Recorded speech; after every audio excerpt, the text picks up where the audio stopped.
So let's begin. We are continuing with our next session, part 3, जिसमें हम लोग बात करेंगे लोअर लिम्ब का क्लिनिकल्स का. Okay, so this is part 3. Please do watch other 2 parts, then you will understand it better. So हम लोग अभी आ गए हैं टीबियल नर्व पे. टीबियल नर्व जो शियाटिक नर्व होता है वो उसका 2 पार्ट होता है. एक टीबियल नर्व होता है, एक कॉमन पेरोनियल नर्व होता है. टीबियल नर्व सीधा सीधा ऐसे जाता है. जो कॉमन पेरोनियल होता है वो सुपरफिशियल एंड डीप में डिवाइड हो जाता है. ठीक है, तो आते हैं टीबियल नर्व पे. Most of the muscular branches, जो टीबियल नर्व होता है वो सारा ब्रांचेस मोस्टली लैटरल साइड पे देता है. जो मीडियल साइड हो गया वो सेफ रहता है, वहाँ पे इस नर्व का इंजरी होने का चांसेस कम रहता है. और डैमेज अगर हो गया टीबियल नर्व को तो सेंसरी एंड मोटर लॉस कहाँ कहाँ होगा. I want you people to visualize कि टीबियल नर्व किसको सप्लाई करता है. मेनली काफ मसल्स को. काफ मसल्स क्या करेंगे आपका, नॉर्मली क्या करेंगे, वो बैक साइड में है तो फिर वो प्लांटर फ्लेक्शन करेंगे नॉर्मली. और अगर वो चले गए तो क्या होगा, डॉर्सी फ्लेक्स नहीं हो जाएगा, मतलब डॉर्सी फ्लेक्शन में रहेगा. जो ये नॉर्मल सप्लाई कराता है अगर वो चला गया तो उसका अपोजिट हो जाएगा. तो मोटर लॉस में क्या होगा, superficial and deep muscles of the calf and intrinsic muscles of the sole ये जाएंगे. इंट्रिंसिक मसल ऑफ सोल मतलब क्या, लुम्ब्राइकल्स, इंट्रोशियाई, वो सब. अब सेंसरी लॉस कहाँ होगा, पूरा सोल में होगा, प्लांटर एस्पेक्ट ऑफ डिजिट्स में होगा और नेल बेड्स पे होगा. एक क्वेश्चन आता है कि the first interdigital cleft supplied by what, तो होता है deep peroneal nerve. Deep peroneal nerve MCQ आता है. Peroneal nerve cleft. ओके, सो अभी आते हैं कॉमन पेरोनियल, मोस्ट इम्पॉर्टेंट. आपका नेक ऑफ फिबुला पे क्या वाइंड अराउंड करता है, कॉमन पेरोनियल नर्व. फिबुला पे common peroneal nerve wind around करता है. और इससे क्या होता है, ये सुपरफिशियल होता है. लाइक इंजरी होने का चांसेस इसका बहुत ज़्यादा रहता है. तो अगर उसका इंजरी हो गया तो क्या होगा, फुट ड्रॉप हो जाएगा. मोस्ट इम्पॉर्टेंट, ये बहुत बार पूछा जाएगा.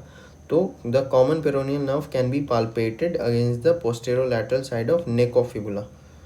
ये मेन लाइन है, नेक ऑफ फिबुला, ये याद रखना. It may be injured in this area. It is the most frequently injured nerve in the lower limb. Lower limb में मोस्ट फ्रीक्वेंटली नर्व इंजर्ड कौन सी होती है, कॉमन पेरोनियल नर्व. लाइक याद रखिएगा, not superficial, not deep. The option should be marked, that is the common peroneal nerve. This nerve is relatively unprotected, क्योंकि superficial है. It may get entrapped between the attachments of peroneus longus to the head and shaft of fibula. जो muscle attachments है उनके बीच में वो compress हो सकता है. Patient present with foot drop which is usually painless. There is weakness of dorsiflexion of ankle and eversion of foot. क्यों, क्योंकि ये आपका किसको सप्लाई कर रहे हैं, anterior and lateral compartment. Anterior और लैटरल कंपार्टमेंट वाले क्या करेंगे, लैटरल कंपार्टमेंट वाले इवर्जन कराएंगे और एंटीरियर कंपार्टमेंट वाले डॉर्सीफ्लेक्शन. एंटीरियर कंपार्टमेंट के मसल्स क्या करेंगे, डॉर्सीफ्लेक्शन कराएंगे. तो अगर ये गया तो ना तो डॉर्सीफ्लेक्शन हो पाएगा अच्छे से, ना इवर्जन हो पाएगा. तो इसके लिए there is weakness in dorsiflexion of ankle and eversion of the foot. Inversion and plantar flexion are normal. क्यों, क्योंकि ये तो आपका टीबियल नर्व के थ्रू हो रहा है. And ankle jerk is intact. से क्या इन्फ्रेंस मिलता है कि ये जर्क के लिए टीबियल नर्व रिस्पॉन्सिबल है, या पता नहीं कोई और नर्व भी हो सकता है, but most likely tibial nerve है. मेनली इसमें रूट्स देखा जाता है. तो पॉप्लिटियल लिम्फ नोड इनलार्ज हो सकता है. ये पॉप्लिटियल फोसा में पॉप्लिटियल लिम्फ नोड है जो इनलार्ज हो सकता है. Popliteal lymph node get enlarge क्यों होगा, अगर कोई इन्फेक्शन हो. अगर कहीं पे भी इन्फेक्शन होता है तो लिम्फ नोड उस एरिया का इनलार्ज हो सकता है. कहाँ पे होगा, lateral side of sole of foot. These are lying along the short saphenous vein. अगर लैटरल साइड में है तो कौन सा वेन होगा? शॉर्ट सिफिनस वेन, सिंपल है। Short saphenous vein pierces the deep fascia to, ये तो आपको पता ही होगा। वो डीप वेन्स का पूरा एक ये आता है डायग्राम, वो आपको देख के जाना है। वो ग्रेट सिफिनस वेन का परफोरेटर्स वाला डायग्राम बहुत इंपॉर्टेंट है, मस्ट वॉच है, बहुत बार रिपीट होता है। तो ये देखिए लैटरल साइड में यहाँ पे पॉप्लिटियन लिम्फ नोड इनलार्ज हो चुका है। अब आता है हैमस्ट्रिंग। हैमस्ट्रिंग मसल्स को पुराने ज़माने में अगर काट देते थे तो फिर वो बंदा कुछ मूव नहीं कर सकता। मेन रनिंग वगैरह के लिए मोस्ट इम्पॉर्टेंट होता है। तो क्या लिखा हुआ है कि hamstring muscles are lying in the back of the knee के पीछे। दिस कैन बी एक्सीडेंटली और डिलिबरेटली, मतलब जानबूझ के काटा जाता है। If cut the person cannot run. These muscles are required for extension of the hip and flexion of the knee. तो फिर इससे वॉकिंग रनिंग नहीं होगा। ये आपको मतलब एकदम लॉजिक, हैमस्ट्रिंग मसल्स में वो 4 मसल, वो सेमी मेम्ब्रेनोसिस, सेमी टेंडोनोसिस, वो सब आता है। तो अगर वो कट गए तो वो कहाँ पे? नी के पीछे है, तो नी को क्या करेंगे? फ्लेक्स कराएंगे। नी को अगर फ्लेक्स करा रहे तो हिप को एक्सटेंड कराएंगे। एक्शन याद हो गया। मूवमेंट के, वॉकिंग के लिए ज़रूरी है। अगर आपका नी बंद नहीं होगा तो how will you run, walk, कुछ भी नहीं हो सकता। पुराने ज़माने में जो हथियार से ऐसे जस्ट उनका पैर के नीचे आके काट देते थे ये वाला एरिया, तो ना तो वॉक कर सकता, कुछ नहीं कर सकता। Hamstrings are variable in length. Some person can not touch their toes with finger while standing. वही हैमस्ट्रिंग्स का वेरिएबिलिटी की वजह से कुछ लोग अपना टोज को टच कर पाते हैं, कुछ नहीं कर पाते हैं। अब अगर सेमी मेम्ब्रेनोसिस मसल है, उसके नीचे एक बरसा होता है, सेमी मेम्ब्रेनोसिस बरसा, उसका अगर इन्फ्लेमेशन हो गया तो उसको सेमी मेम्ब्रेनोसिस बर्साइटिस बोल देंगे। आइटिस मतलब inflammation. The bursa becomes more prominent during extension of the नी। ये आपको याद रखना है कि जब नी को एक्सटेंड करेंगे तो वो बर्सा प्रोमिनेंट हो जाएगा। And disappears during flexion. ठीक है, most prominent during extension. Tension में आदमी ज़्यादा अच्छा काम करता है ना, तो प्रोमिनेंट हो जाता है टेंशन में। Okay, so this is the semimembranosus bursa. अब ये आपको दिख रहा है। अभी टेस्टिंग ऑफ हैमस्ट्रिंग्स। हैमस्ट्रिंग्स क्या कराते हैं? लाइक फ्लेक्शन, जो भी एक्शन है बस आपको रेजिस्ट करना है। मान लीजिए आपका हैमस्ट्रिंग्स क्या करेंगे? फ्लेक्शन ऑफ नी, तो आपको पेशेंट को सुला देना है पीछे प्रोन पोजीशन में। The hamstring muscles can be requested to flex the knee against resistance in prone position. मतलब वही कि आपको पहले पेशेंट को प्रोन में सुला देना, उसको बोलना है कि अपना पैर मोड़ो। वो पैर मोड़ेगा, लेकिन आपको उसके पैर पे अपना हाथ रखना है और तब उसको बोलना है कि अपना पैर मोड़ो। मतलब आपको जोड़ उल्टे दिशा में लगाना है और उसको बोलना है कि तुम मोड़ो। तो उससे आप क्या कर रहे हो? आप टेस्ट कर रहे हो कि वो मोड़ पा रहा है या नहीं। अगर मोड़ पा रहा है मतलब नॉर्मल है। sciatic nerve lies in the quadratus femoris and adductor magnus. Lies on the quadratus femoris and adductor magnus. Between the thin borders of these two muscle, nerve lies in short distance of femur. Femur पे भी होता है directly. पहले दो muscle पे हो गया, कौन कौन सा? क्वाड्रेटस फेमोरिस और एडक्टर मैग्नस। और फिर वो थोड़ी देर के मतलब कुछ दूरी के लिए फीमर पे डायरेक्ट रहेगा।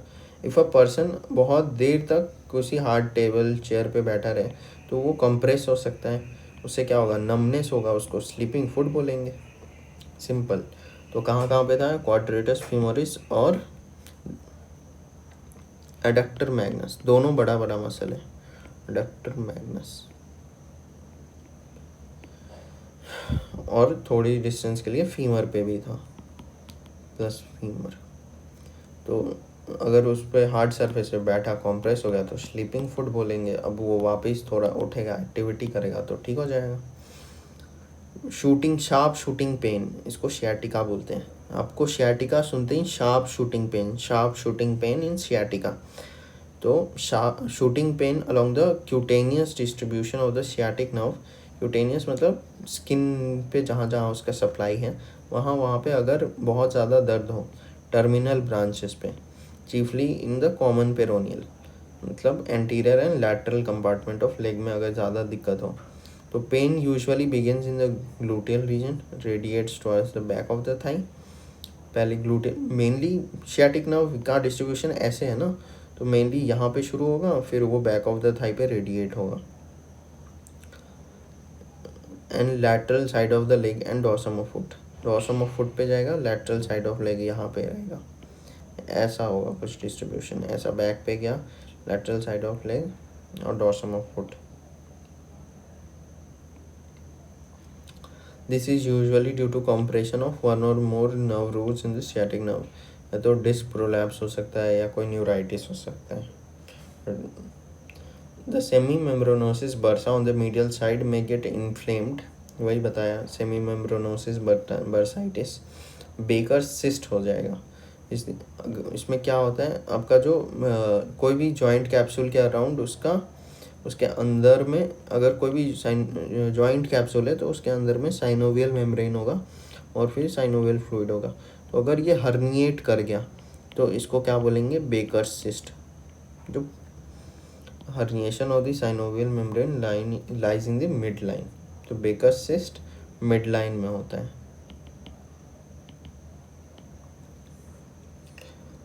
अब आते हैं शियाटिक नर्व कहाँ पे इंजरी में क्या क्या होगा। The sciatic nerve may be injured by penetrating wounds, dislocation of hip, या तो हिप डिसलोकेशन में होगा या पेनिट्रेटिंग वुंड में इंजर हो सकता है। This results in loss of all movements below the knee with foot drop. Foot drop क्यों होगा, क्योंकि अगर शियाटिक जा रहा है तो ऑब्वियसली कॉमन पेरोनियल जा रहा है और टिबियल नर्व तो जा ही रहा है, तो सेंसरी लॉस भी होगा, back of thigh, whole of leg, foot except the area innervated by the saphenous nerve. Saphenous वाला किधर करता है, एक सूरल लैटरल में करता है, सेफेनस थोड़ा बहुत हिस्सा सोल ऑफ फुट में मीडियल साइड में करता है। ठीक है, तो motor loss includes loss of hamstring muscles, loss of dorsiflexors. Motor में देखिए हैमस्ट्रिंग मसल्स को कौन सप्लाई करता है, जो ट्रू हैमस्ट्रिंग्स होते हैं उसको टिबियल नर्व करता है, और बाद बाकी जो कॉमन पेरोनियल नर्व है वो पेरोनियस लॉन्गस और ब्रेविस को करता है। Plantar flexors, evertors and sole of muscles of sole को करता है। तो ये आप, अगर आपको डिस्ट्रीब्यूशन ऑफ नर्व पता है तो यू कैन मेक आउट कि कहाँ पे क्या है।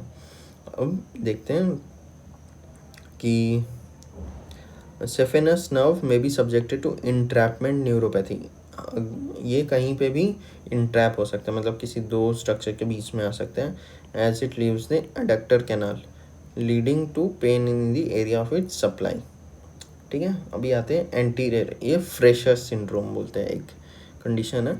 मान लीजिए आपने नया बहुत ज़्यादा भागना चालू कर दिया, अचानक से आपको बहुत मोटिवेशन आया और आपने बहुत भागना चालू कर दिया, 5-5 किलोमीटर रोज़, तो आपका क्या होगा, टिबियालिस एंटीरियर में, एंटीरियर कंपार्टमेंट में मेनली पेन होगा, एंटीरियर कंपार्टमेंट में पेन होगा, उसको क्या बोलते हैं, freshers syndrome. Anterior tibial component syndrome, freshers syndrome, the muscles of the anterior compartment of the leg get pain because of too much sudden exercise, tender to touch. एक pain होता है, एक टेंडर होता है। टेंडर मतलब अगर आप वहाँ पे टच कर रहे हो और तब पेन हो रहा है, तब उसको टेंडर बोलते हैं। अब आते हैं पैरालिसिस पे, ये फुट ड्रॉप मैंने एक्सप्लेन किया बट यहाँ पे और एक बार किया गया है। तो paralysis of the muscles of the anterior compartment of the leg due to injury to deep peroneal nerve results in the loss of power of dorsiflexion.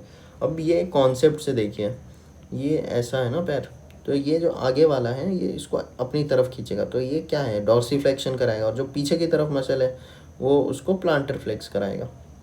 Like अगर यहाँ अटैच है, ये इसको अपने तरफ खींचा तो ये क्या हो जाएगा, प्लांटर फ्लेक्स हो जाएगा, आगे वाला अपने तरफ टानेगा तो डॉर्सी फ्लेक्स होगा। तो अगर आगे वाला गया तो डॉर्सी फ्लेक्शन गया, डॉर्सी फ्लेक्शन गया तो प्लांटर फ्लेक्शन होगा, प्लांटर फ्लेक्शन मतलब फुट ड्रॉप। तो paralysis of the anterior compartment of the leg due to injury of the deep peroneal nerve results in loss of power of dorsiflexion of the foot. As a result, the foot is plantar flexed. The condition is called foot drop. मैंने आपको explain कर दिया। This is usually caused by the injury or disease of the common peroneal nerve. Usually common peroneal nerve के damage की वजह से होता है, due to trauma, leprosy और peripheral neuritis. लेप्रोसी कुष्ठ रोग बोलते हैं जिसको हिंदी में, और peripheral neuritis. Sensory loss is confined to first interdigital cleft. क्यों? क्योंकि डीप पेरोनियल नर्व वहाँ पे ही सप्लाई करता है। अब आते हैं pulsation of the dorsalis pedis artery. Dorsalis pedis artery का एक्सटेंसर हैलोसिस लॉन्गस और एक्सटेंसर डिजिटोरम, लाइक दो बड़ा टेंडन आपको सोचना है। पहले तो एक्सटेंसर डिजिटोरम जाएगा, और नहीं एक्सटेंसर हैलोसिस, और ये सारा डिजिट 4 डिजिट्स का टेंडन जाएगा। तो उन दोनों के बीच में क्या रहेगा आपका? कितना सिंपल है देखिए,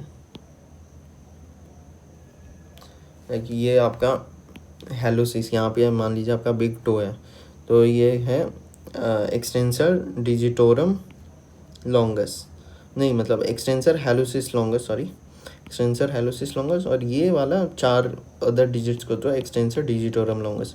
इन दोनों के बीच में हाथ जा रहे हैं, इसको बोलते हैं डॉर्सालिस पेडिस आर्टरी। इसका पल्सेशन हम लोग फील करते हैं। कभी कभी जो आपका हाथ में पल्स रेट है और जो पैर में है वो डिफरेंट होता है। क्यों? क्योंकि coarctation of aorta, due to coarctation of aorta delay हो जाता है। और मोस्टली क्या होता है, जो पेरिफेरल वास्कुलर डिजीज़ होता है उसमें आपका जो डॉर्सालिस पेडिस आर्टरी का पल्सेशन है, पेरिफेरल वास्कुलर डिजीजेस जैसे ब्यूगर्स डिजीज़ हो गया, उसमें क्या होगा आपका ये, और डायबिटीज़ मेलाइटस में आपको ऐसे पेशेंट्स में इनका आपको डॉर्सालिस पेडिस आर्टरी का पल्सेशन नहीं मिलेगा। तो ये इसलिए इम्पॉर्टेंट हो जाता है। क्यों? क्योंकि डायबिटीज़ मेलाइटस से ये हो सकता है पेरिफेरल वास्कुलर डिजीज़, और उसकी वजह से क्या होगा, आपको डॉर्सालिस पेडिस आर्टरी का पल्सेशन नहीं मिलेगा।